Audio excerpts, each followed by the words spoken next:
Another day, another food adventure, another rampage, another laps. Tara, join me. Konnichiwa. We're here at Hotel Okura Buffet. Ang grand nung place. Para ka talagang nasa Japan.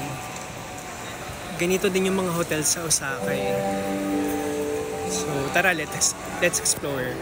I must mention, sa lobby pa lang pasabog na ang lighting sa ceiling, kaya dapat kumuha na kayo ng pickpack. And then pagbukas ng elevator, you will be transported to the land of the rising sun. So let's start our Japanese buffet adventure. So eto na nga tayo sa yakitori section. Dito pa lang ang dami ng choices. So mamimili lang kayo ng meat. Then pwede nyo pag-grill kay chef.